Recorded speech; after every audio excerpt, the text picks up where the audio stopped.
An archive at the end of the world. Mar del Plata, Argentina. A city built on quartzite and salt air, where the South Atlantic wind cuts through every gap and the salt eats the facades from the inside out. And underneath all of that, something else. A crack in the architecture of the real.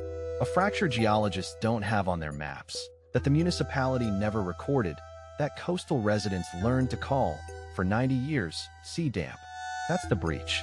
And since 1930, people have been keeping records of it. Hunters. B-Files is an ongoing weird fiction series set in Mar del Plata. The first 3 volumes, Bagabot Files, Alfaro Files, and Moran Files, are already available. The universe keeps expanding.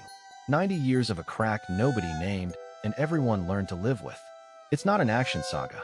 It's not a supernatural thriller. It's an archive. The reader doesn't access the events. They access the documents that survive the events. Field chronicles, personal notebooks, technical files on anomalies, historical compilations. All classified, headed, dated, or deliberately undated. All compiled by J. Moran, archivist, Mar del Plata, Argentina. There's a reason for telling it this way. In this universe, what isn't written down didn't happen, and what didn't happen can't be defended. Each volume follows a different investigator. The first documents the case of a 1930s journalist who found something beneath the city and spent years trying to get someone to believe him.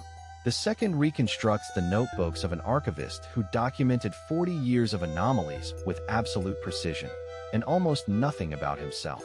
The third is the archive of the man who compiled the other 2, when he discovers that the hardest case to document was always his own. 3 voices, 3 eras, 1 city, 1 crack that connects them without any of them having planned it. And something else, which you'll notice more than understand the first time through. Each volume moves a little closer to whoever is writing it. The first looks outward. The last no longer can. I grew up reading Lovecraft and Poe, but the city that shaped me wasn't New England or the American South. It was Mar del Plata, an Argentine, Rio Platan city, with its own vocabulary and its own way of naming what has no name. When I started writing weird fiction in earnest, I realized there was almost nothing in Spanish that took the genre from here, from the Southern Cone, from this specific coast where the cold has a different smell and the horror has a different texture. I thought about Thomas Ligotti turning philosophical pessimism into a narrative form of its own. About Juan José Sartre making the Argentine literal as concrete a literary territory as a map. About Mariana Enriquez proving that horror in Rio Platan Spanish wasn't just possible, but necessary.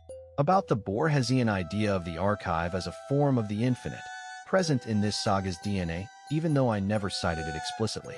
Hunters. B-Files was born from that question. What happens when weird fiction has roots in a real place, in a specific language, in a tradition that isn't Anglo-Saxon? Why Mar del Plata?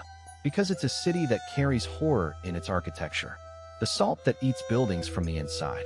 The empty seasons where the city suddenly empties out and what's left is the wind, the cold, and the feeling that something under the asphalt has been waiting for decades.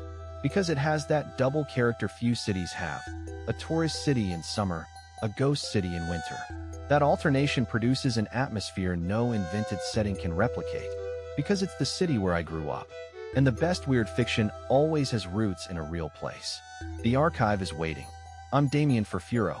Thanks for listening.